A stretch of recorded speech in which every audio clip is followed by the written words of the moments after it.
Olá, pessoal, bem-vindos a mais um episódio do Paddock Podcast, gente. Dessa vez viemos falar sobre o GP da Austrália e a gente tá com esse quadro especial com convidados. E dessa vez o nosso convidado é o Felipe. O Felipe que é muito conhecido principalmente pelo seu perfil lá no Twitter, que é Felipe Meira.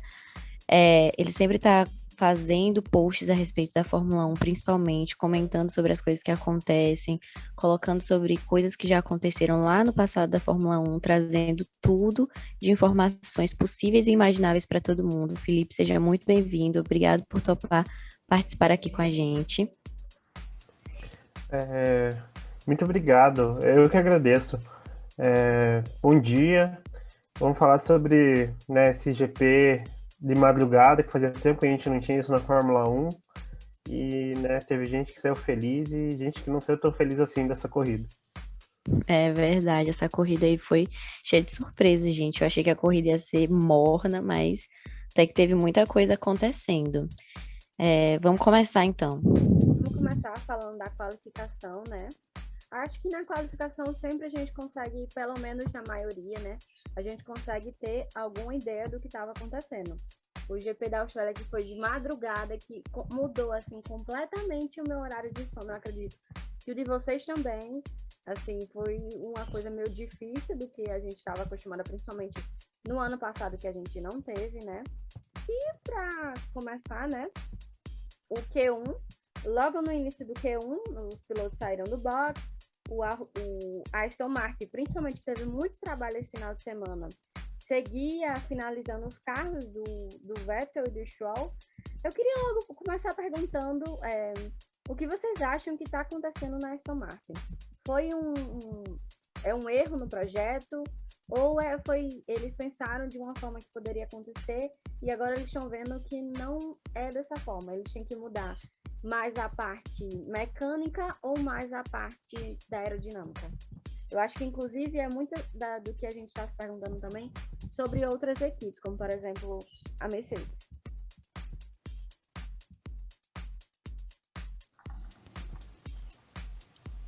A Aston Martin, para mim, esse final de semana foi.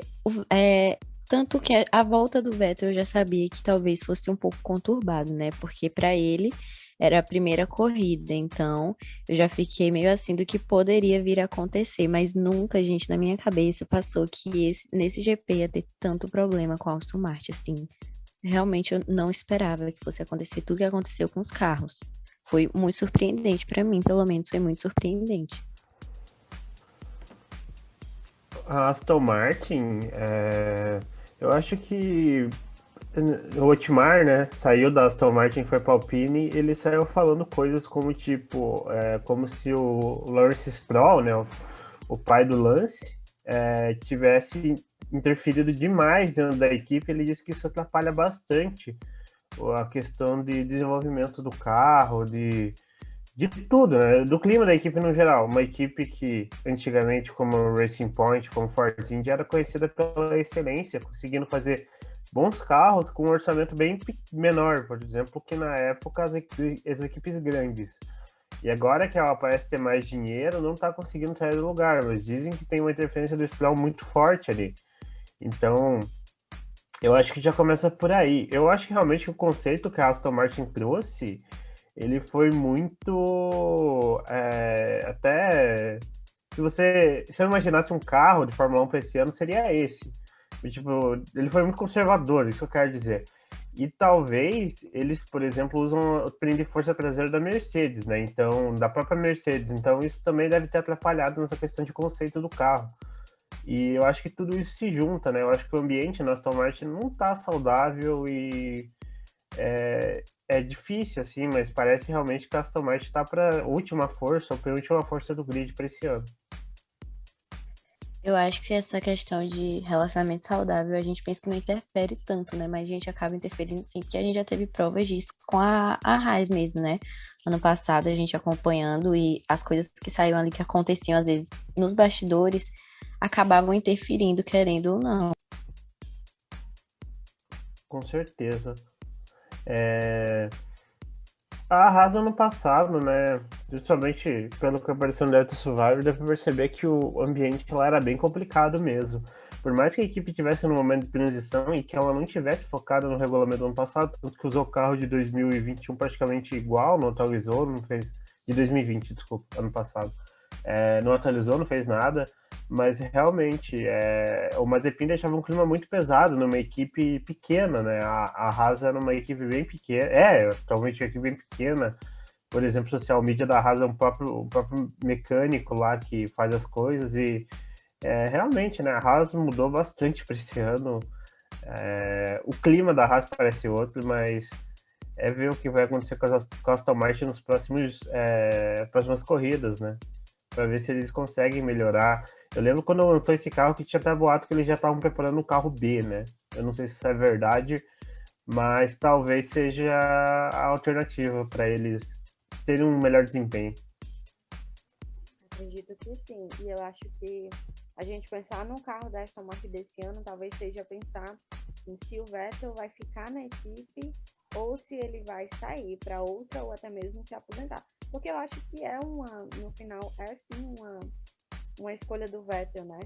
O que vai acontecer baseado também no carro e no que acontece por trás da equipe. Não só no desempenho do carro na pista, mas o que acontece por trás na equipe. E aí, né, o Leclerc com a Ferrari que tá voando assim, e olha que a Ferrari não tá usando totalmente a sua potência no motor, ele subiu rapidamente, né, para a ponta com 1 minuto 19 segundos e 3,91.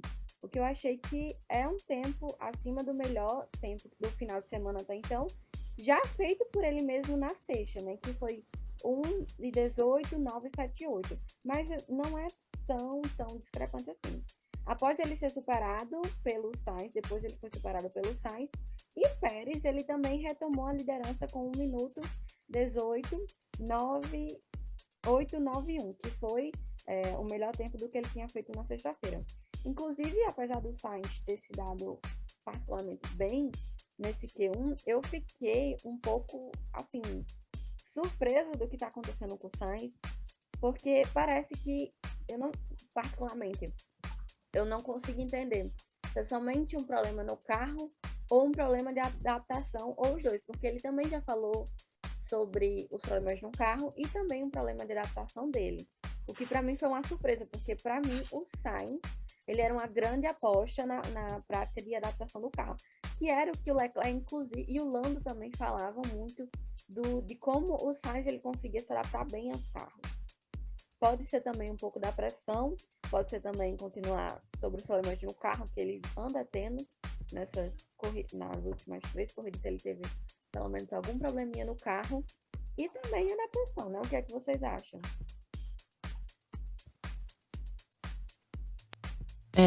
Eu, ano passado, aqui no podcast mesmo, tem vídeos nossos onde a gente gravou falando sobre os GPs do ano passado. E eu sempre elogiei muito o Sainz, né? Tanto que eu comentei que esse ano eu achava que ele ia ser, assim, uma das apostas que a gente poderia falar. Esse ano ele vai conseguir dar o nome e brilhar. O Sainz, ele vem reclamando muito dessa questão do carro e também dessa questão de adaptação também. Isso a gente viu até nesses GPs mais recentes agora. No último GP que teve, ele já estava comentando sobre um pouco disso e o quanto ele achava que ele poderia estar se doando mais e dando mais de si. Então, é uma coisa que eu comentei, inclusive com a Emily, quando a gente está assistindo a corrida, a gente vai comentando uma com a outra pelo WhatsApp. E eu falei que eu acho que o Sainz talvez ele esteja se cobrando também muito, e isso vai acabar, querendo ou não, com os problemas que já tem, influenciando para que o desempenho dele já não seja assim, não consiga ser talvez da maneira que ele queira. Óbvio que eles têm que se cobrar, eles têm que estar dando ali tudo de si, mas talvez isso acabe também influenciando para que às vezes não saia o resultado tanto como esperado. Eu acho que o Sainz, ele é um bom piloto, né? Ele já mostrou isso, né? E o Sainz é um cara meio surpreendente, porque quando ele foi para a Renault, lá em 2017 para 2018, né? Que ele foi na metade da temporada, eu pensava assim, ele não foi bem na Renault, né? Ele, inclusive, perdeu, principalmente em 2018, perdeu bastante em relação ao Nico Hülkenberg. Eu pensava, a carreira do Sainz acabou, né? Ele não vai fazer grande coisa. E quando ele foi pra McLaren, ele queimou meia língua, né? Porque ele fez muita coisa lá, né? Ele ficou nas 2 temporadas à frente do Norris no campeonato. E ele foi pra Ferrari no passado, né? E ele se mostrou, assim, um bom piloto, muito bem adaptado, né? Num carro que no ano anterior tinha sofrido e ele conseguiu se dar bem, né?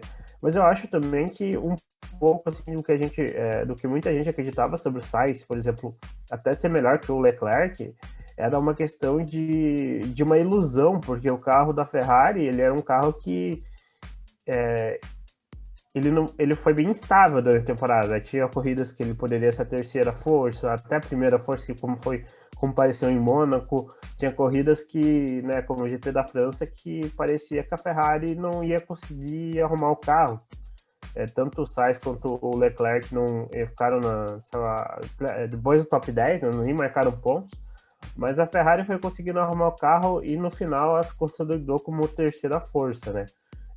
Passando muito bem pela McLaren, mas eu acho também que por essa variação acabou se criando a ilusão que realmente, porque assim, o Sainz ele teve muitos pontos, até corridas que o Leclerc não conseguiu fazer, como o Mônaco, que ele chega em segundo, consegue 18 pontos e o Leclerc não pontua. Acho que outra corrida bem emblemática para isso é a própria Hungria, que o Leclerc sai no começo da corrida, né? E daí ele não consegue pontuar e mais uma vez o Sainz vai pro pódio. Então, porque eu acho que foi algo assim, tipo 14, nas corridas, nas posições de corrida, o Leclerc terminou 14 vezes à frente do Sainz. Só isso não explica, né? Por que ele tá tão atrás do Leclerc esse ano e por que ele foi tão mal nessa corrida, né? Eu acho que também existe um problema um pouquinho de adaptabilidade, ele falou mesmo. Dá para ver que nas corridas ele anda tomando muito tempo do Leclerc, né? O Leclerc consegue se adaptar muito melhor a esse carro. Mas realmente esse final de semana para ele, até pelo esperado, porque esperava que mesmo que ele não conseguisse bater o Leclerc, ele ficasse nas posições da frente, foi um balde de água fria, né? Porque era esperado realmente que o Sainz conseguisse coisa melhor do que ele conseguiu na própria qualificação e depois na corrida. E aí, no final, faltando 2 minutos, né, para o final do Q1, o Latifi e o Stroll se envolveram em um incidente que eu acho que logo no começo deixou todo mundo confuso, né? Porque o Latifi, ele diminuiu para que o Stroll passasse, e aí o Stroll passou, mas aí o Latifi, assim, ele acelerou e acabou sendo fechado pelo Stroll. Foi uma situação um pouco complicada, porque tanto no começo parecia que a culpa foi do Latifi. E eu acho que a gente pode também falar sobre o fato de que o Latifi ele vem tendo resultados um pouco, assim, menos do que ele entregava ano passado. Ou talvez não, ou talvez seja uma percepção porque o Latifi, digamos que ele ficou meio fichado desde o ano passado do que aconteceu em Abu Dhabi. E aí eu fico pensando nisso, se a gente falando muito do Latifi tem a ver somente com o desempenho dele, ou se tem a ver também com, por exemplo, o que aconteceu em Abu Dhabi, ou também tem a ver com, por exemplo, o Mazepin saiu, e aí, querendo ou não, a gente sabe que sempre vai ter um pior piloto no grid. Então, o cargo desse pior piloto era do Mazepin. E a partir do momento que o Mazepin sai, essa vaga fica aberta para alguém. Então, será que se essa vaga não foi aberta para o Latifi, ou isso tem mais a ver com o desempenho dele do que com a percepção geral? Eu acho que para alguns torcedores, a gente sabe que em todo esporte tem torcedores que são extremamente fanáticos, tem torcedores que apoiam ali a sua equipe, mas que quando passa a temporada, vamos dizer que é uma roupa nova, né? Eu não acho que muita gente traga o que aconteceu em Abu Dhabi para culpar o Latifi de certas coisas ou pegar no pé dele ali.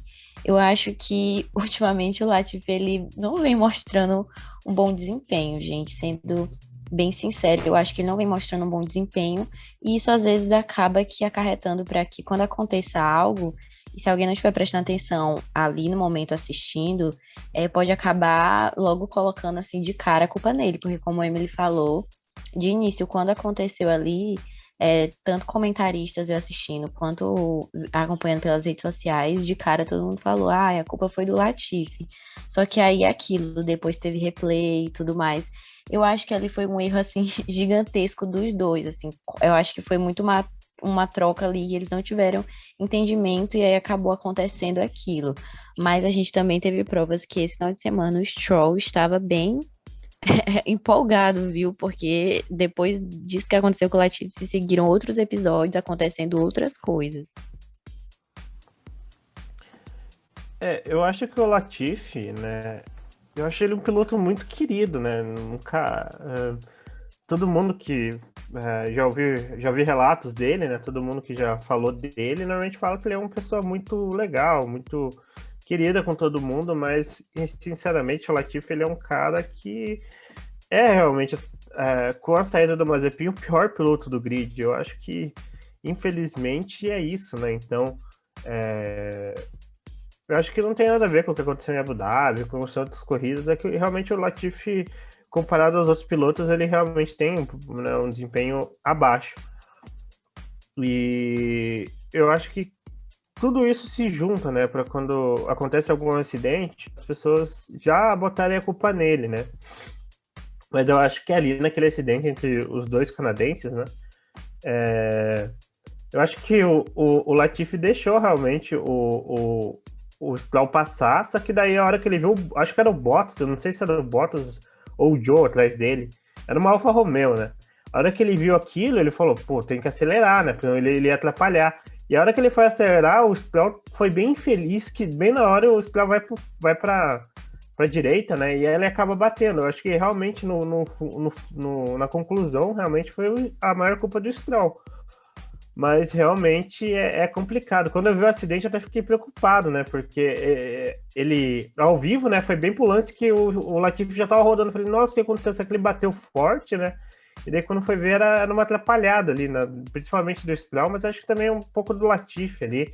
Mas eu acho que realmente o Latifi se sentiu meio pressionado pelaquela Alfa Romeo que estava atrás e resolveu passar de novo, né? Porque, querendo ou não, o Stroll passou o Latifi para ficar lento depois. Então, acho que a maior culpa do Stroll vem muito por essa questão de que ele fez essa manobra. Pô, se ele fosse para passar o Latifi para ficar lento, era melhor não ter passado. Então, acho que o Stroll acabou confundindo as coisas ali. E aí, pro E, final. gente, e aquilo ali de madrugada é incrível, né? Porque a gente tá ali, às vezes, com sono. Tem gente que levou direto, assim, pro horário da corrida. Teve gente que dormiu antes. Sim. E aí, acontecendo uma coisa dessa, a gente já desperta, tipo, o que aconteceu? O que tá acontecendo? Tentando entender ali tudo. Ainda mais com a bandeira vermelha, né? Acho que todo mundo não estava querendo que acontecesse uma bandeira vermelha, porque todo mundo queria dormir logo, né? Eu, por exemplo, quando aconteceu, eu fiz, nossa, não, por favor. Vocês dois, gente, eu quero dormir, por favor. Só faz o seu tempo aí e pronto. Não precisa de bandeira vermelha. Não precisa desses incidentes, né? E aí, pra terminar, né? No final do Q1, o Verstappen na ponta, o Pérez em segundo, Leclerc em terceiro, depois, para completar o top 5, Sainz e Alonso. Foram eliminados do Q1 o Albon, o Kevin Magnussen e o Sebastian Vettel, o Latifi, né? E o Stroll. O Kevin, que eu fiquei até bem surpresa dele ser eliminado do Q1. A Haas, apesar dela estar bem melhor do que ela era ano passado, eu acho que ela está mostrando que ela não tem, pelo menos nessa terceira corrida, né? As duas primeiras ela foi muito bem, mas talvez a gente consiga perceber que a Haas provavelmente ela não vai ter uma constância tão grande, né? De ficar ali no meio do pelotão sempre. Eu acho que foi algo perceptível, mas que talvez surpreendeu, porque assim, essa temporada, no início, logo a gente viu que as coisas já estavam ali, de certo modo, muito diferentes, e que coisas que a gente não esperava que acontecessem estavam acontecendo. E eu acho que todo mundo ficou muito empolgado quando viram a Haas saindo assim, tendo um desempenho melhor do que foi ano passado. Então, nesse GP, por exemplo, o ritmo deles ter diminuído um pouco, né? Acaba surpreendendo a gente. Eu acho que ninguém quer que uma equipe se dê assim tão mal, ou uma equipe que a gente vê que estava tendo um desempenho bom e surpreendendo, aconteça isso. E eu acho, sim, assim, principalmente o Kevin, como a Emily falou, eu acho que ele, de início, assim, para a AIS, ele teve uma boa estreia, ele estava se saindo muito bem, assim, tendo um desempenho muito bom. Às vezes a gente chegava a certo momento da corrida que a gente via, assim, tava, tipo, carros que têm um desempenho muito melhor e uma Haas ali no meio, sabe? Então, é bem interessante a gente estar observando isso. A Haas não só a Haas, né? Também a Alfa Romeo, né? Começaram muito bem, né? As equipes com motores Ferrari, que sofreram tanto nos últimos anos em relação à própria Ferrari não fazer um bom motor, né? Depois daquele escândalo lá em 2020, né? Do tal acordo secreto que a FIA fez com a Ferrari. O desempenho do motor Ferrari caiu demais, né? Então esse ano, quando a gente viu, principalmente os primeiros GPs, que eram em pistas onde se precisava de motor, né? No Bahrein e na Arábia Saudita, dava para ver que o desempenho estava bom, né? Tanto das duas. Mas eu acho também que a Haas teve um problema, né? Na sexta, que foi o Magnussen, né? Tava passando mal. E eu acho que o Magnussen, ele consegue acertar esse carro atualmente melhor que o Mick, né? Não sei como é que vai ser a adaptação. Eu acho que o Mick tá tendo realmente um companheiro de verdade agora, né? Porque eu acho que o Mazepin, ele era muito fraco, então não dá para comparar, né? O Mick sobrou sobre o Mazepin, mas eu acho que talvez ele consiga aprender mais coisas com o Kevin Magnussen, que não é aquele piloto que você olha, que é um cara de ponta, mas ele era um bom piloto até. Às vezes cometia alguns erros bobos, né? Ele e o Grosjean era uma dupla bem, às vezes até dizer cômica, né? Na Haas na época, mas o Magnussen tinha uma boa consistência também, propriamente em relação ao Grosjean, né? Então, o que a gente viu, eu acho que fez falta o Magnussen na sexta não conseguir treinar muito, né? Por causa ele tava passando mal, então acho que o acerto do carro foi um problema. Mas eu acho que talvez esse carro, tanto da Haas quanto da Alfa Romeo, não sejam muito bons em circuitos que o motor não demande tanto, né? Como é o caso da Austrália. Sim, e também acho que a melhora do motor Ferrari em ambas as equipes, que eram equipes ali de mais para final de pelotão, foi bem notável, né? Principalmente na questão tanto na aerodinâmica, que eles trabalharam bastante, essa parte do carro também é muito importante, e também a parte do motor, né? E aí, indo para o Q2, o início do Q2 ele precisou ser adiado, né? Após o Albon ficar parado na pista logo a fim do Q1, aquela imagem do Albon junto com os Marshals empurrando o carro, para mim foi um dos pontos altos do Q2. Uma sessão assim que não ocorreu muita coisa, né? O Pérez foi mais rápido, tendo as duas Ferraris, o Sainz foi segundo e o Leclerc em terceiro. Até aí, o Sainz, ele parecia que ele estava conseguindo encaixar o carro muito bem na qualificação.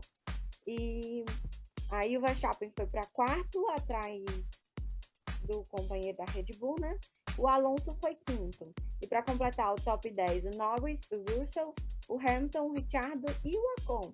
Que, inclusive, McLaren, que parece que, assim como o time tem falado muito, né?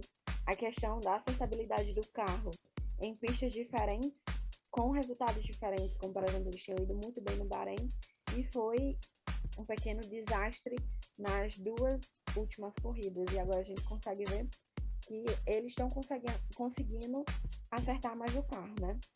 E aí foram eliminados do Q2 o Pierre Gasly, o Tsunoda, o Zhou, o Mick e o Bottas. E o Bottas que fora do Q3 pela primeira vez em 103 GPs.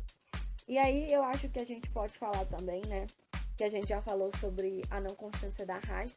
Mas a gente pode falar também que os lugares que a Haas e a Alfa Romeo ocupavam eram basicamente os lugares em que a McLaren e a Mercedes ocupariam, no caso, né? De terminar as forças de terceira e quarta equipe, mais ou menos.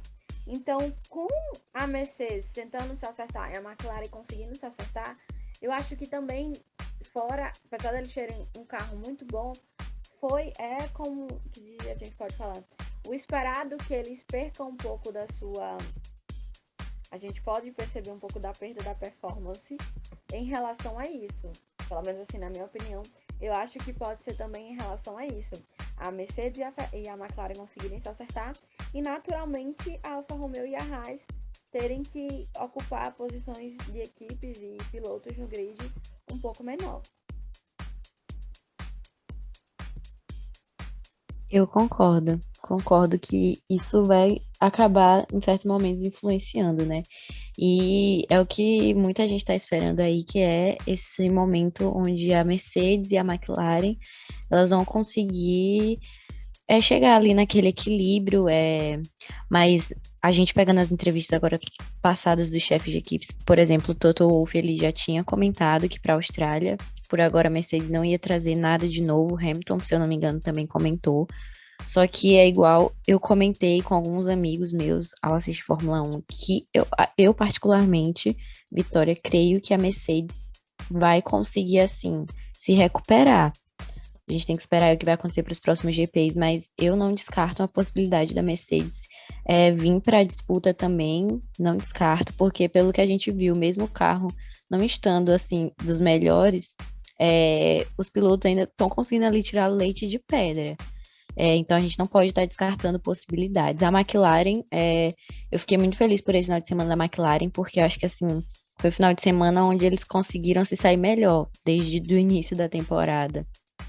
Muita gente brincou falando que a McLaren ainda não tinha entrado no campeonato até esse GP da Austrália, assim.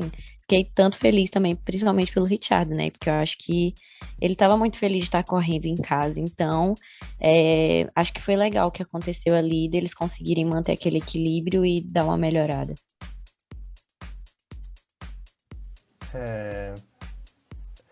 A relação da Mercedes, ela é um pouco engraçada, né? Porque a gente sempre espera de uma equipe que foi dominante nos últimos anos que ela vá sempre bem, né? Que ela se recupere. A gente olha assim e fala, como que isso aconteceu? Uma equipe que sempre vai bem, como é que não fez um carro competitivo em relação às duas forças dominantes do grid, né? E foi meio que aconteceu, né? Então mas a gente tem também uma questão de curva de desenvolvimento aí, né?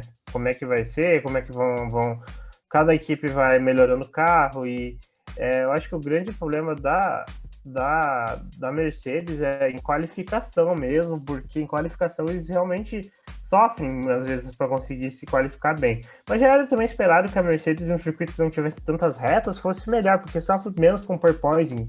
E é um carro naturalmente concebido principalmente para andar bem em curva de baixa. Então, isso é uma qualidade que a Mercedes tem, então ela sofreu menos, né, nessa corrida.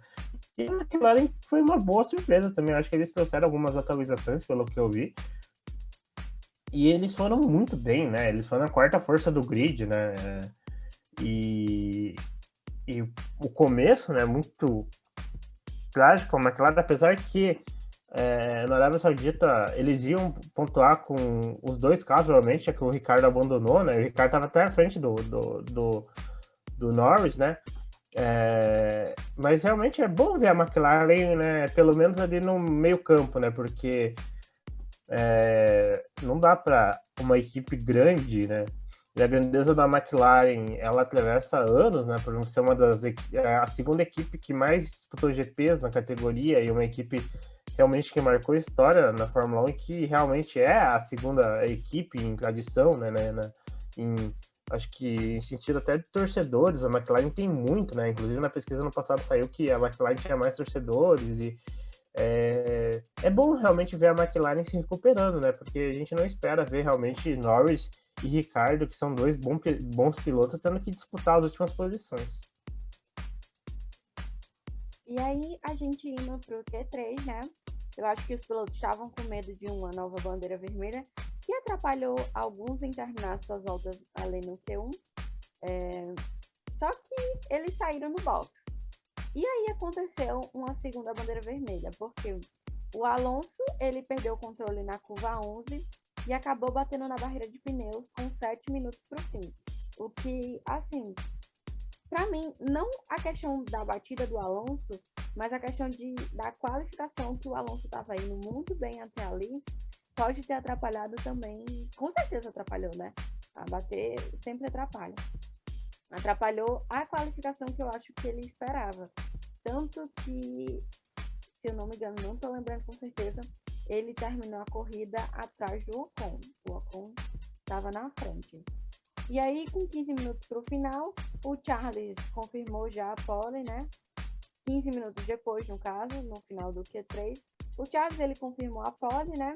O Max saiu em segundo, o Sérgio Pérez em terceiro. E aí, para completar o top 10, a gente teve Lando Norris, o Lewis Hamilton, o George Russell, o Daniel Ricciardo, o Esteban Ocon, Carlos Sainz e Fernando Alonso, que ficou em último porque bateu, não conseguiu melhorar o seu tempo, né? O Lewis Hamilton, para terminar aqui com as estatísticas, ele no Albert Park, né, lá no GP da Austrália, ele largava na primeira posição desde 2014 com 6 poles seguidas.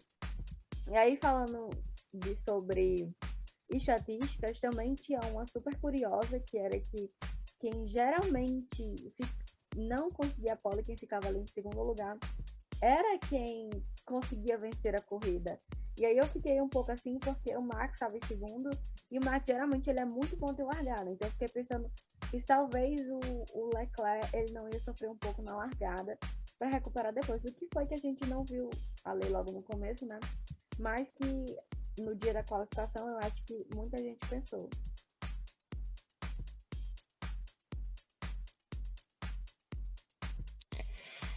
Eu acho que, assim, a pole position do Leclerc na quali foi top, só que eu acho que também chegou um momento ali da qualificação em que já tinha acontecido tanta coisa, inclusive da batida do Alonso, que foi uma pena para ele.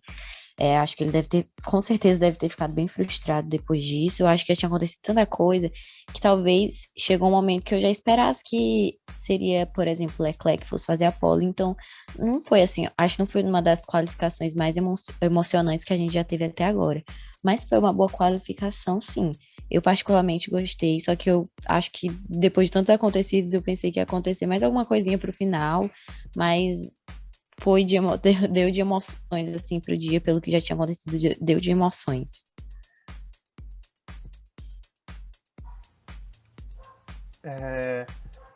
Essa questão do Leclerc, né, dá pra ver que, né, uma característica que ele carregou até em 2019, né, ele foi a primeira vez que o Hamilton não fez mais poles, né, depois da segunda vez, eu acho que ano passado, eu acho que o Verstappen fez mais pole que ele, mas uma coisa que é claro é que o Leclerc ele é um piloto muito bom de volta avançada, então às vezes eu acho até que talvez às vezes a Ferrari em relação à qualificação é um pouquinho pior que a Red Bull, mas ele consegue realmente muito bem, porque por uma volta o Leclerc ele é muito rápido, é uma característica que ele tem, que ele sempre teve, né, desde a época da Fórmula 2, da Fórmula 3, que quando eu mais ou menos comecei a acompanhar a carreira do Leclerc, e realmente ele fazer a pole foi algo, né, que ali às vezes a gente sempre espera que talvez não aconteça, mas aconteceu, né? Dá para ver que o Verstappen, principalmente no último setor, perdeu muito tempo, né? Até aquele gráfico que a Fórmula 1 solta lá, dá para ver que no final ali ele acaba, nas últimas curvas, ele perde muito tempo, porque era um setor onde a Ferrari estava muito bem também. Terceiro setor e primeiro setor eram da Ferrari, a Red Bull ficava com o segundo setor, aquele setor que tinha mais pontos de reta. E o que a gente viu foi uma boa apresentação do Leclerc, só que assim, eu acho que também teve o azar do Sainz, né? O Sainz ia fazer a melhor volta, provavelmente ia fazer a melhor volta pelas parciais que ele estava, e na hora que ele ia fazer a melhor volta, o Alonso bate da bandeira vermelha e por questão de milésimos ele não consegue passar, e a volta dele é anulada, né? Então eu acho que o problema do Sainz começa, né, nesse Q3, que acabou prejudicando ele demais. Eu vi uns comentários vocês comentando, assim, eu não sei se vocês vão concordar, mas vocês acham que no caso ali a bandeira vermelha poderiam ter deixado assim mais alguns segundinhos ou um minutinho assim para o Sainz poder completar aquela volta?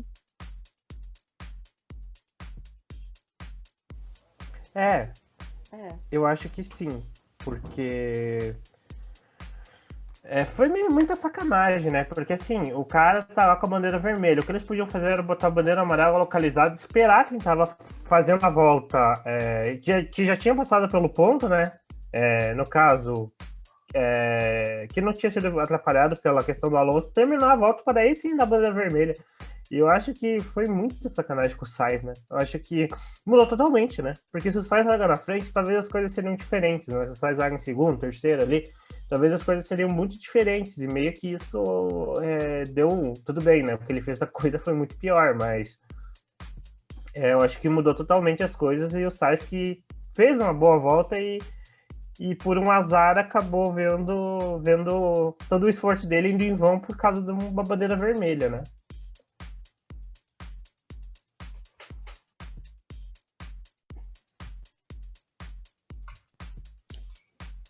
E aí, seguindo, né, depois dessa qualificação, a gente teve pouco tempo de descanso, porque aí já vamos para mais uma madrugada adentro. Eu quero saber de vocês dois, como vocês fizeram? Vocês dormiram antes ou vocês seguiram direto, assim, quando foi para assistir qualificação e corrida?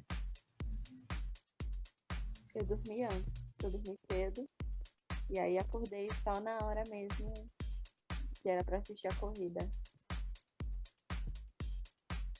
Eu não dormi. Eu fui até o final da corrida, até 4 e pouco da manhã, né? E eu acabei dormindo, era por esse horário, porque no sábado eu já tinha dormido pouco, eu estava fazendo algumas coisas da faculdade, então eu acho que meu corpo meio que se acostumou e eu consegui ficar acordado até a hora da corrida. Fiz o mesmo que o Felipe, levei direto, gente, porque eu achava assim que se eu dormisse, eu não ia conseguir levantar mesmo com o despertador para assistir a corrida, então levei direto. Então vamos falar agora do que foi esse GP da Austrália, né? O Leclerc, ele de início logo já liderou ali o pelotão, né, na largada, mas assim, para mim o ponto épico da largada, assim, o destaque dessa largada da Austrália foi o Hamilton, gente, porque na largada ali ele largou super bem, foi uma largada, assim, sério, muito boa. E quando eu fui ver, ele já tava ali em terceiro, sabe? Então, pra mim, o ponto, assim, épico da largada foi o Hamilton. O Hamilton, ele sempre entrega boas largadas, pelo menos a maioria, a gente pode ver isso em vários pontos, em várias temporadas, como por exemplo aqui no Brasil, né? E eu acho que o Hamilton, além de ele ser um piloto assim, fora da média, excepcional, se a equipe precisa que ele entregue uma boa largada, ele vai entregar. O Hamilton, ele é um pouco engraçado nessa questão de largada, né? Porque muitas vezes, em muitos anos, custou o campeonato para ele. Quer dizer, muitos anos não, parece até que ele perdeu todos os campeonatos. Na verdade, enfim, acho que eu acabei falando um pouco errado, mas em 2016, né, a largada custou muito para ele naquele campeonato, que ele normalmente largava bem mal, né? Os carros da Mercedes já não tinham uma boa largada, mas o Rosberg conseguia se manter ali. E o Hamilton, em vários momentos, acabou largando mal e acabou prejudicando a corrida dele, né? Mas o Hamilton, principalmente desde o ano passado, ele anda largando muito bem, né? E mais uma largada muito boa dele, ele pulou para terceiro e conseguiu, né, fazer um bom salto ali na hora da largada e conseguiu se manter em terceiro ali por algum tempo, né? Infelizmente, o desempenho da Mercedes não é condizente com o talento tanto de Russell quanto de Hamilton e ele acabou depois perdendo a posição pro Pérez, que tinha realmente um carro melhor.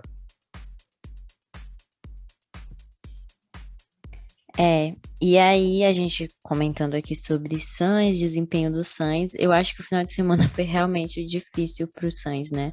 Assim, continuou difícil após a qualificação, porque lá no início da corrida o Sainz ele já tinha perdido 5 lugares, assim, na primeira volta.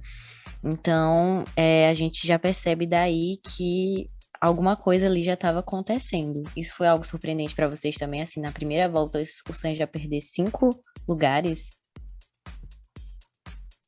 Particularmente para mim, foi um pouco surpresa, mas ao mesmo tempo, eu acho que inconscientemente, acho assim, que dava para esperar algum tipo de problema. Talvez não nas primeiras voltas, mas algum tipo de problema com o Sainz durante a corrida que prejudicasse um pouco o desempenho dele. Para mim seria uma surpresa se por acaso ele tivesse terminado a corrida sem nenhuma.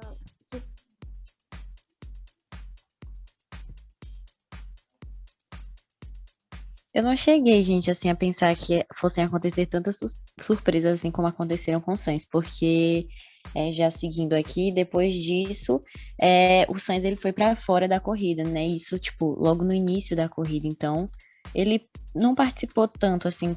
Eu achei que talvez acontecesse algo, mas não o que aconteceu porque ele girou, né? Na entrada da curva 9, e aí logo encalhou lá na saída da curva 10. Então, ali eu fiquei assim, tipo, eu pensava que talvez pudesse acontecer algo que interferisse no desempenho dele, mas não que esse fosse ser o algo. Então daí já seguiu a bandeira vermelha, né? Por conta desse ocorrido com o Sainz. Falando do Sainz, eu acho que uma imagem que eu achei assim super interessante era o Sainz, né, que rodou e aí pegou a imagem do Leclerc passando no momento em que o Sainz rodou, assim, quando ele foi dar a volta, enfim, né? Eu achei super interessante porque mostra a dualidade da Ferrari, né? E aí eu vi alguns tweets sobre o fato até de alguns comentaristas e repórteres da Fórmula 1 falando que esse desempenho do Sainz pode ser um dos principais, assim, na chamada do primeiro e segundo piloto, o que eu espero que não aconteça, assim. Eu realmente espero que o Sainz ganhe corridas e que ele possa conseguir disputar o Mundial, mas estão falando muito sobre o desempenho dele pode afetar essa parte do primeiro e segundo piloto, mesmo a Ferrari falando que esse ano eles não vai ter. Mas sempre quando tem um piloto na frente do campeonato e com um desempenho melhor do que o seu companheiro de equipe, eles dão prioridade. Mas eu acho que isso a gente só vai conseguir constatar lá para a quinta corrida, na verdade. Eu acho que é o que a gente vai realmente conseguir ver melhor como é que vai se desenhar esse relacionamento dentro da equipe. Eu acho que em relação ao Sainz, a Ferrari, ela é um carro que tem um certo problema para aquecer os pneus. Não é um problema, na verdade, é uma qualidade do carro da Ferrari, né? Que ele consegue lidar muito bem com os pneus, né? Mas para isso, ele demora um pouco para aquecer os pneus. Até por ele trabalhar melhor com os pneus, ele demora um pouco para aquecer os pneus. Eu acho que o Sainz sofreu muito disso no começo da corrida, foi a única coisa que ele teve, né? Acho que foi na primeira ou segunda volta que ele já abandonou, né? E ele mesmo falou que o problema realmente no começo foi a questão dos pneus. E daí, quando ele ganhou um pouco mais de ritmo, ele superestimou a aderência, né? E que ele subestimou a aderência ali naquela curva e acabou passando reto, né? Passando reto não, acabou rodando, né? Mas ele falou até disso que ele realmente achou que tinha mais aderência do que tinha e acabou cometendo um erro, né? Porque eu acho que realmente se ele consegue se manter na pista, eu acho que o Sainz, até pelo desempenho que o Leclerc mostrou, né, que a Ferrari mostrou no geral, conseguiria uma boa prova de recuperação. Não sei em qual posição que ele chegaria, mas ele conseguiria ir bem.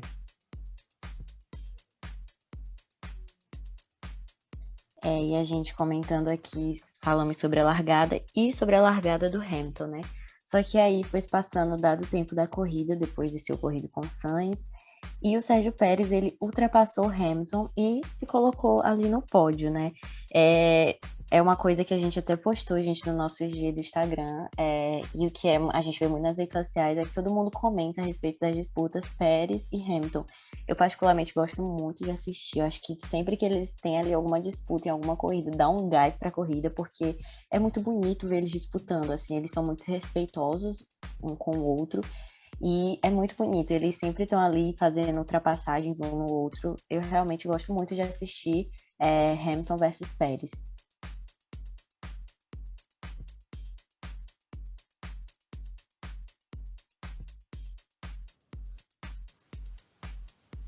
O Pérez e o Hamilton têm realmente, né, um histórico, né? Até ano passado, eu acho que, excluindo toda a parte política do que aconteceu no passado na final, né, do campeonato, o Pérez, né, foi fundamental para o título do Verstappen a partir do momento que ele travou o Hamilton por bastante tempo atrás, com pneus bem gastos, né? Acho que o Hamilton talvez tenha até um pouco subestimado, né, o Pérez, como ele ia conseguir defender a posição. E realmente aquele tempo perdido pelo Hamilton acabou que foi fundamental para a Mercedes não parar o Hamilton, principalmente nas últimas voltas, né? Porque caso o Hamilton parasse, o Verstappen passava, e daí não seria interessante, né? Por isso que a própria equipe escolheu manter o Hamilton na pista, porque não tinha essa janela, né?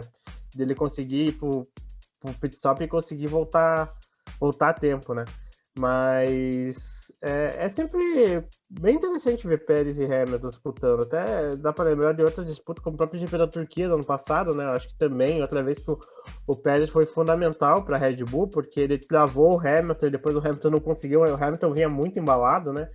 E o Pérez, de maneira limpa, conseguiu travar o Hamilton e não conseguiu passar. Também teve México, no passado do Hamilton, se defendeu, né? Mas é sempre interessante ver, porque realmente são dois pilotos que, né, bem experientes, né? O Hamilton desde 2007 no grid e o Pérez desde 2011, né? Então se conhecem há bastante tempo, né? E é sempre legal ver uma disputa dos dois mesmo, porque a gente sabe que ninguém vai apelar. Sim. E aí, por falar assim, finais de semana difíceis, a gente teve, sem dúvida, também o final de semana difícil para o Vettel, né? Ali na curva 11 da corrida, ele já não pôde mais seguir adiante. E aí que a gente levanta mais uma vez essas questões sobre o que anda acontecendo ali pela Aston Martin, assim. Como eu já falei lá no início, quando a gente estava comentando sobre a qualificação, eu já achava que, pelo menos para o Vettel, ia ser um final de semana assim difícil. Ele estava chegando agora, né, para correr, então eu realmente achei que fosse ser uma experiência bem diferente para ele do que para o Stroll, mas foi realmente um final de semana assim bem complicado ali na Aston Martin. Eu acho que, falando especialmente do Vettel, era esperado, até porque, falando, essa foi realmente o início de temporada para ele. Ele estava doente, ele estava com Covid, e a recuperação da Covid é sempre difícil mesmo, com sintomas leves. E também a primeira corrida da temporada dele. A Aston Martin, não só o Vettel, mas o carro da Aston Martin, a equipe da Aston Martin está com bastante problemas, então eu não acredito que fosse realmente uma surpresa, uma perca, botando assim, entre aspas, né, de desempenho do Vettel no início dessa temporada, tendo em vista já o carro que entregaram para ele, né?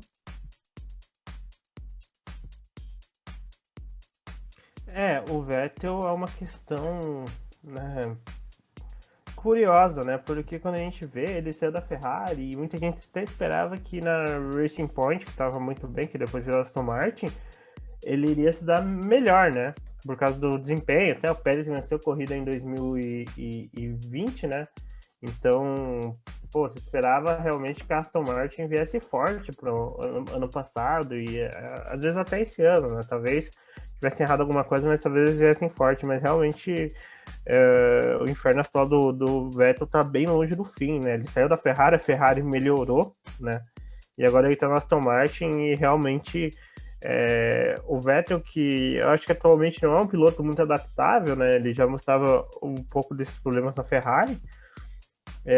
E também pela questão que ele não teve muito tempo, né, em corrida com esse carro, né? Na verdade ele não participou das duas primeiras corridas, então obviamente isso pesa, né? Até porque eu acho que a Aston Martin já deve ter testado algumas configurações para tentar melhorar o carro e ele não estava por dentro disso, né? Então é realmente triste ver, né, o Vettel ali, mas a gente não espera muito em relação Aston Martin e talvez uma batida do Vettel fosse até algo esperado.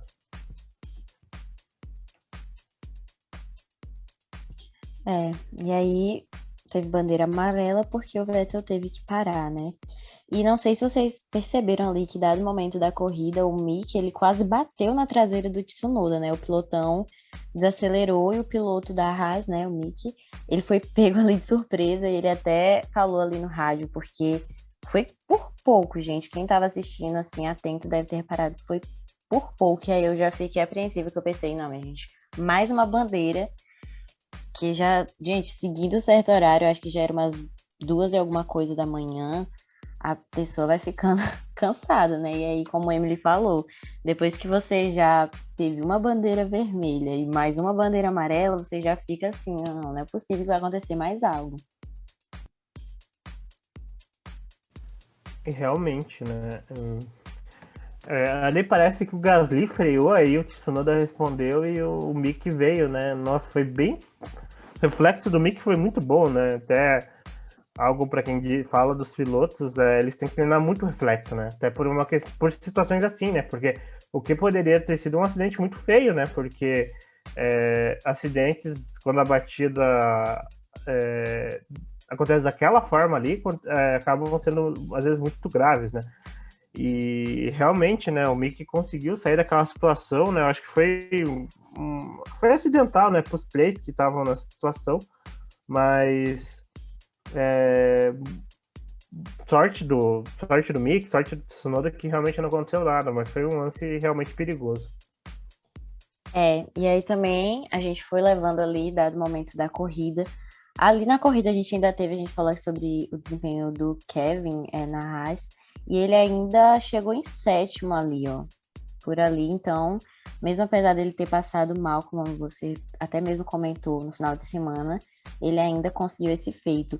E aí foi se levando dado o tempo da corrida, e o Russell, ele estava lutando por um pódio, né? O Russell ali, ele realmente estava levando, e é o que eu falo, eu acho que o Russell, apesar dos problemas que andam tendo na Mercedes, ele foi um piloto que eu particularmente achei que se adaptou muito bem, assim, e vamos dizer que até bem rápido, sabe?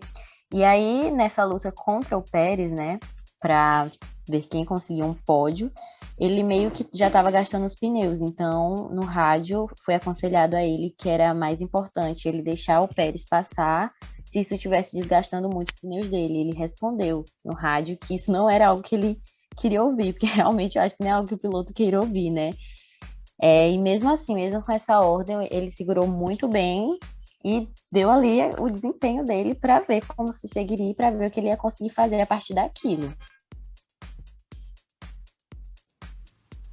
Eu acho que o Russell, né, ele realmente estava tentando se dar o máximo, né, nessa corrida, até porque, né, para mostrar, né, que ele merece essa vaga na Mercedes, né, e querendo ou não, ele pode dizer bem na minha vez, né, porque realmente a Mercedes não mostrava um desempenho tão ruim assim desde 2013, né, quando acabou a era híbrida, né, desde o começo da era híbrida a Mercedes sempre foi muito forte, mesmo às vezes não começando tão bem na temporada, dava para ver que pelo menos segunda força ela era, não muito longe da primeira.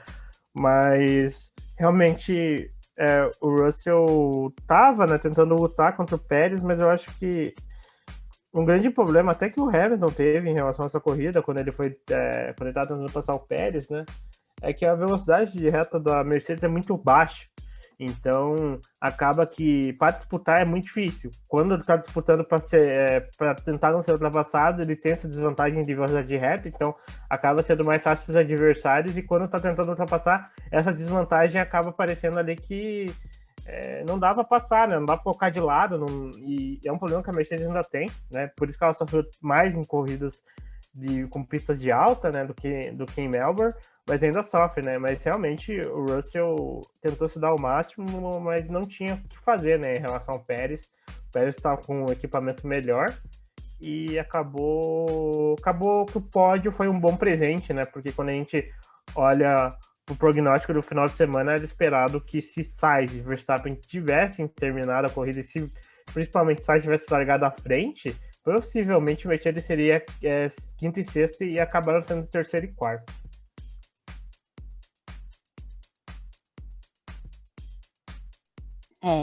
E aí também chegou aquele momento ali que foi, para mim, eu achei surpreendente, que foi o momento que o Verstappen simplesmente fora da corrida. O Max, ele parou, né? Ele foi aconselhado a parar o carro. E aí, quando ele já estava saindo ali do carro, gente, quando eu fui ver, já era fumaça subindo, e ele chamando, eu acho que é o Marshall, né? Pra coisar o extintor lá no carro. E eu fiquei um pouco sem entender ali o que aconteceu. Depois eu fui procurar, mas eu não encontrei. Ainda vou dar uma olhada com mais calma para tentar entender um pouco ali do que foi que rolou. O Max ele já tinha reclamado, inclusive, um pouco dos pneus, já tinha reclamado um pouco ali do carro, mas realmente para mim foi uma surpresa quando ele teve que abandonar a corrida. Se eu não me engano, no rádio o Max falou sobre um fluido, né? Ele estava falando que no carro todo estava esse fluido. Até quando ele parou, acho que todo mundo achou que era o motor, só que depois o Horner e o Max, ou foi só o Horner, ele falou que foi um problema na mangueira, né? Que tem no carro. Eu esqueci qual é a mangueira. Felipe, você lembra qual era a mangueira? Eu vejo que o Felipe ele fala muito sobre a parte mecânica e é uma das partes que eu mais gosto da Fórmula 1. Eu acho que ele pode explicar melhor. Não, era da questão da alimentação mesmo do carro. Deu um sobre.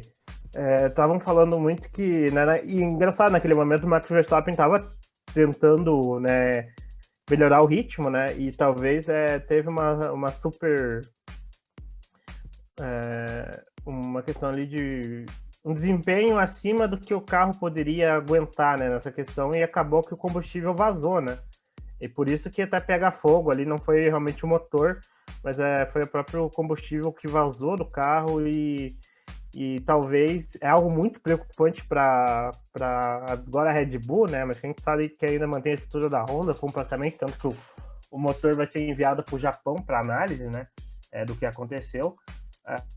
É preocupante, porque o Verstappen estava tentando andar mais rápido, não estava com primeira duas coisas bem preocupantes. Até a falar do Horner, acabei que o Horner falou que prefere ter um carro que não é confiável mais rápido do que um carro lento que é confiável. Só que eu acho que assim, se o Max Verstappen estivesse na frente do Leclerc fazendo volta mais rápida, em cima de volta mais rápida, e acontecesse isso, é uma situação. Agora ele estava tentando acompanhar o Leclerc e ele realmente não conseguiu, né? Então eu acho que o problema é quando você não é nem a primeira força do grid e acontece essas coisas, é de ficar pensando, né? Porque eu acho que essas duas corridas daqui para frente pode custar muito caro para o Max Verstappen, né? Ele perdeu tanto do Bahrein quanto agora na Austrália, ele perdeu 36 pontos, o que poderia colocar ele apenas 10 pontos atrás do Leclerc. Ele só tem 25, o Leclerc tem 71.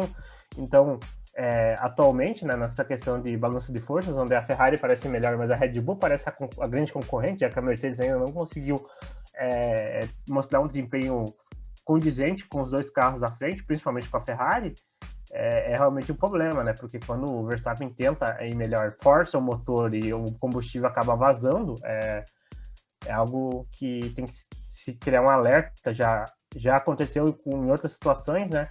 Tanto com todos os carros, acho que da Red Bull, né? Tanto da AlphaTauri, já tiveram problemas com essa questão de combustível. Tanto que o Max falou que agora eles não estão mais, pelo menos ele não está mais pensando só em ganhar a corrida, ele está pensando em terminar, porque 3 corridas e 2 abandonos, mesmo que não seja especialmente um problema no motor, é de se estranhar.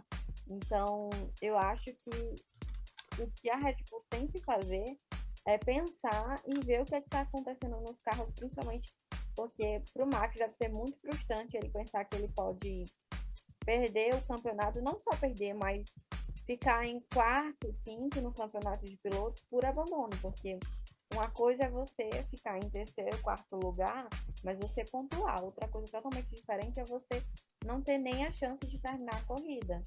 Então, acho que isso deve ser muito frustrante e espero que a gente vai ter o GP de Imola, não, da Emília-Romagna, se não me engano, da Emília, daqui a mais ou menos 15 dias. Eu acho que eles vão voltar para as sites para que os engenheiros e os mecânicos consigam ver o que está acontecendo e talvez trazer algumas atualizações. E aí, depois desse abandono do Max, ainda teve a questão do engenheiro do Pérez, né? Que o Pérez foi perguntar sobre o Max, o engenheiro, olha, não se preocupa com o Max, não é relevante para o nosso carro, segue sua corrida. Então, ali a gente já vê que eles já estão atentos para as coisas que podem estar acontecendo ali. Tem talvez um trauma do Bahrein também, né? Do GP do Bahrein ali. Então ele só falou pro Pérez, olha, segue sua corrida, porque isso não tem a ver com o nosso carro. E realmente, né? Eu fico pensando na cabeça do Pérez, né? Porque visto tudo que a Red Bull já passou e ele vê o que aconteceu. Porque ele viu o carro do companheiro pegando fogo, né? Ele deve ter imaginado, mas eu acho que também a Red Bull optou, no caso dele, por não usar os mapas mais agressivos, né? Eu acho que o problema do Max veio a partir disso. E realmente o Pérez conseguiu fazer uma corrida tranquila, né? Porque ele não tinha ritmo para alcançar o Leclerc, ao mesmo tempo o Russell e o Hamilton não tinham ritmo para alcançar ele ficou ali na monotonia, né? De se contentar com o segundo lugar, então. Mas realmente, né? É preocupante e visto até o que aconteceu no Bahrein, porque o Verstappen abandonou e ele depois abandonou, né? Até de forma bem melancólica, rodando o carro. Ele deve ter ficado bem preocupado. E aí também, da saga de engenheiros, a gente também teve o engenheiro do Leclerc, né? O Leclerc ali, ele seguiu, parece que ele tava correndo sozinho, né? Tava correndo sozinho, tava assumindo a ponta, tava assumindo tudo, e aí ele queria porque queria dar mais uma volta rápida, queria porque queria, insistia porque insistiu. O engenheiro já falou, olha, não, não. Ele já tinha, acho que o Leclerc ontem ele fez tudo o que ele tinha para fazer. Acho que a gente ainda tudo que ele tinha para fazer assim, que eu digo na corrida de ontem, na corrida do domingo. Eu acho que ele ainda tem muito o que mostrar ainda pra gente, mas assim, eu acho que ele já tinha tudo para ser feito ali naquela corrida, pelo menos ao meu ver. E aí ele querendo dar mais uma volta mais rápida, assim, e o engenheiro não. Você já tá assim à frente, então não é necessário. Não.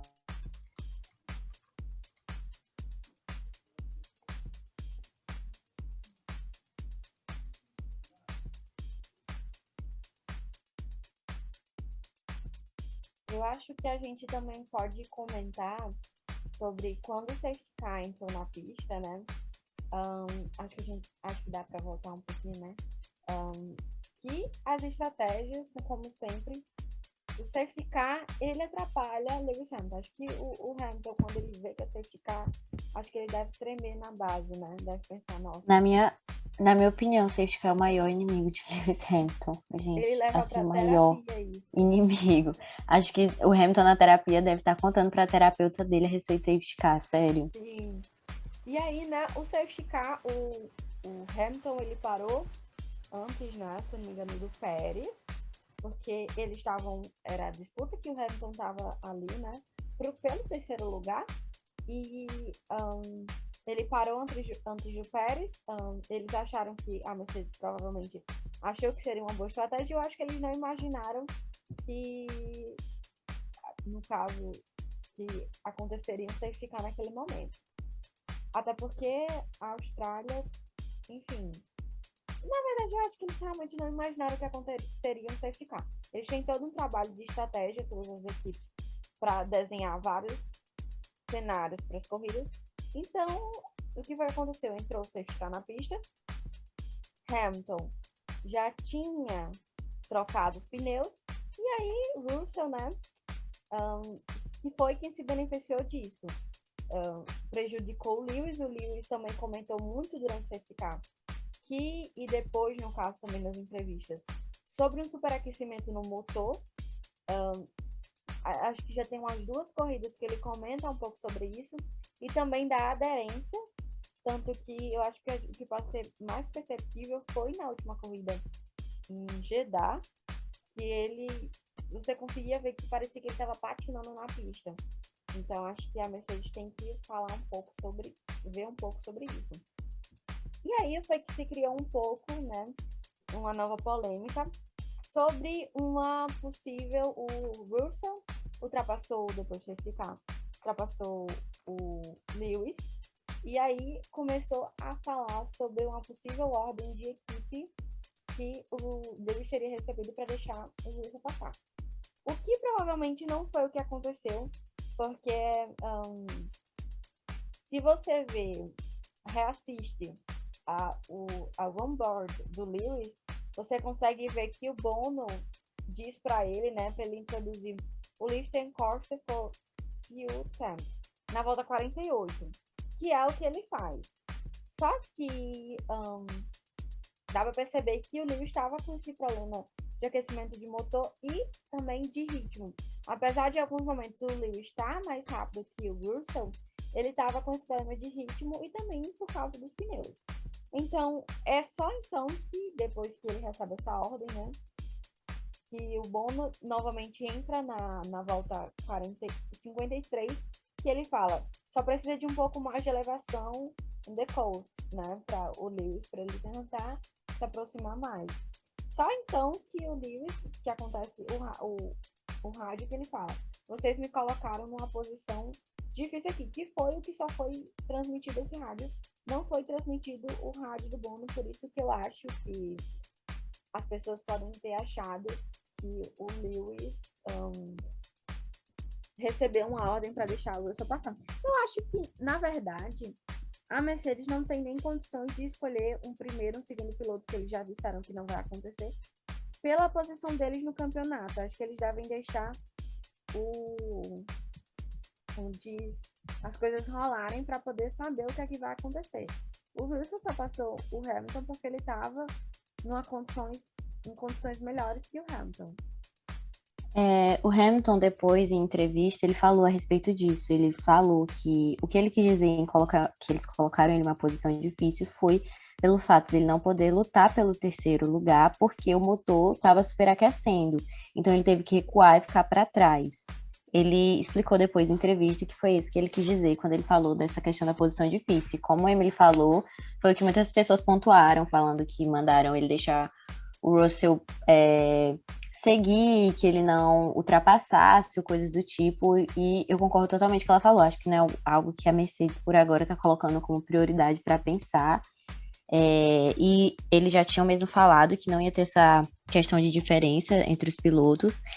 E eu vi muita gente, principalmente no Twitter, né? O Twitter é uma rede social que comentam bastante, aí estavam comentando sobre uma possível batalha ali, uma possível trava, Russell Hamilton, como foi Hamilton e Rosberg. Eu acho que não é o que vai chegar a acontecer, nem agora, e talvez não vamos descartar as possibilidades lá da frente, né, quando obtiverem essa melhora, mas não acho que seja algo que vá acontecer.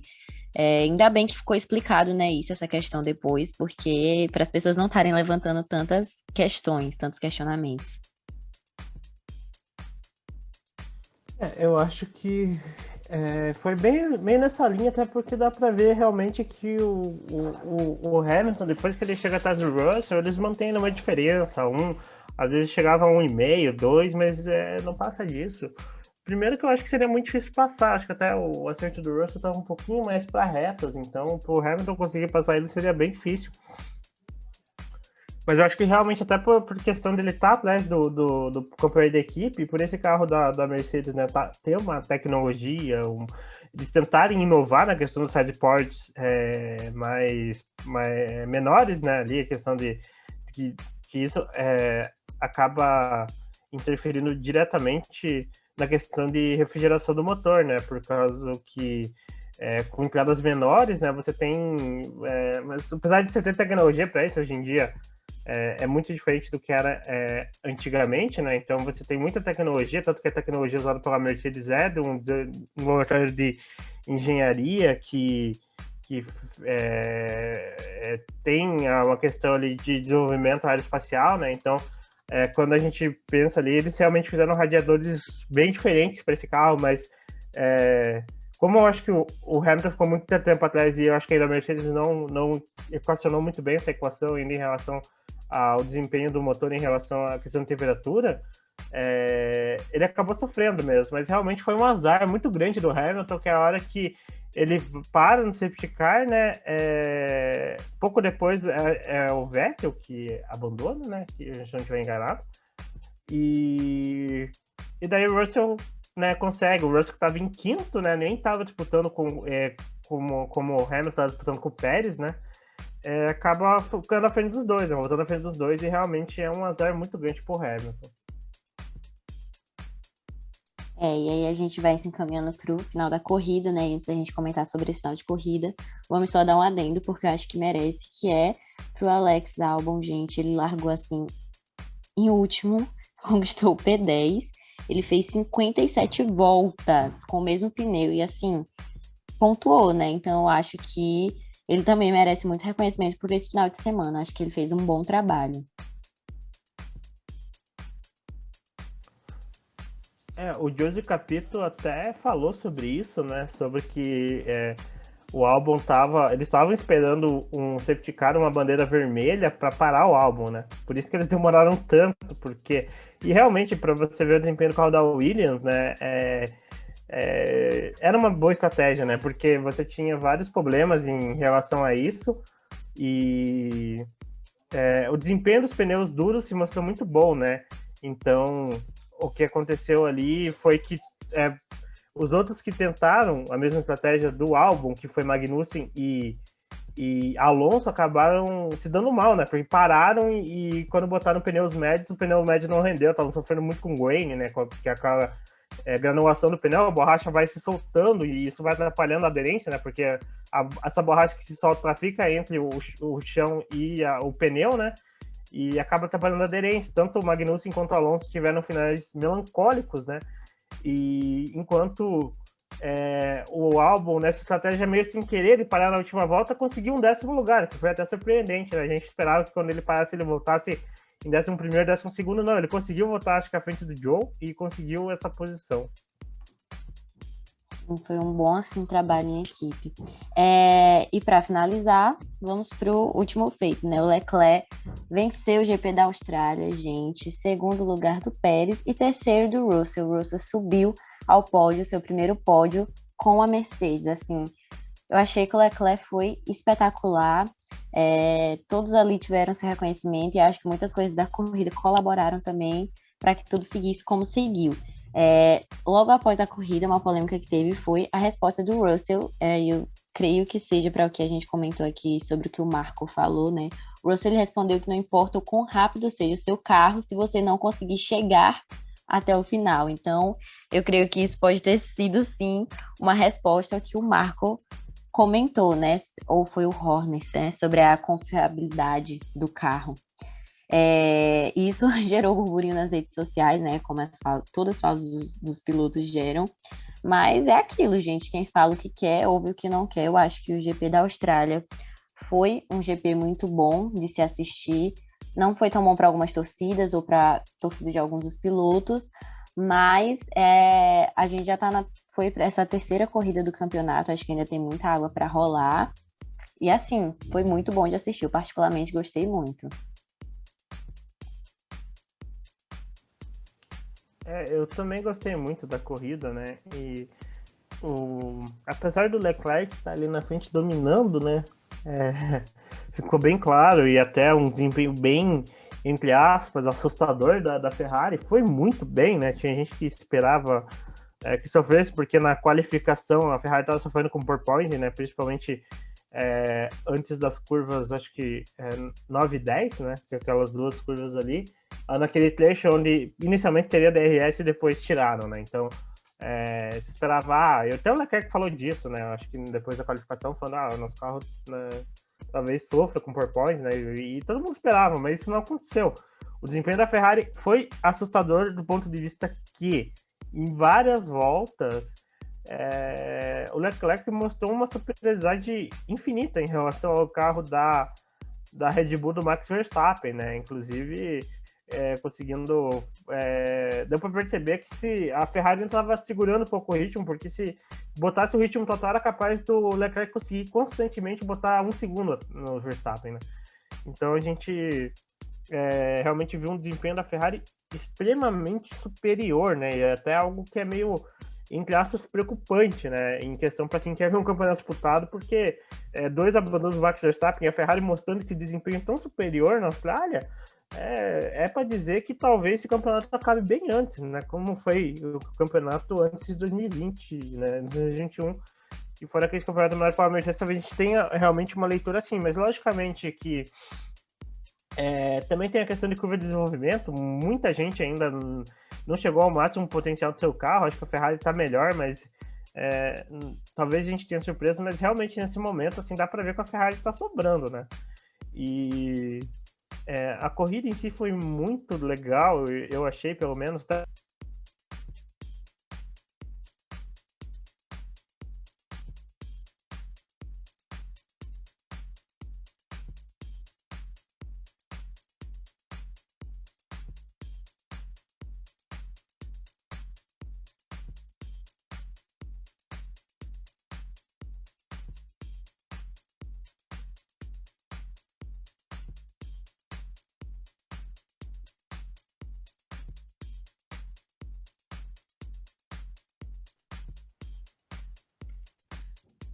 Eu acho que a Ferrari, né, o Leclerc mostrou isso, né, que eles estão muito fortes, né, e que nessa questão de desempenho de pista, desempenho de corrida, no caso, né, a Ferrari se mostrou bem imbatível nesse GP, como tinha se mostrado também no Bahrein, não se mostrou talvez na Arábia Saudita, até por uma questão de que eles não treinaram o ritmo de corrida e o acerto do carro, depois de chegaram a admitir que o acerto do carro ficou muito, com muito downforce, eles não tinham muita velocidade de reta e mesmo assim, né, isso acabou prejudicando o Leclerc em relação ao Verstappen, mas mesmo assim a Ferrari foi dura, né? A Ferrari ele foi nos momentos finais realmente que perdeu a vitória ali.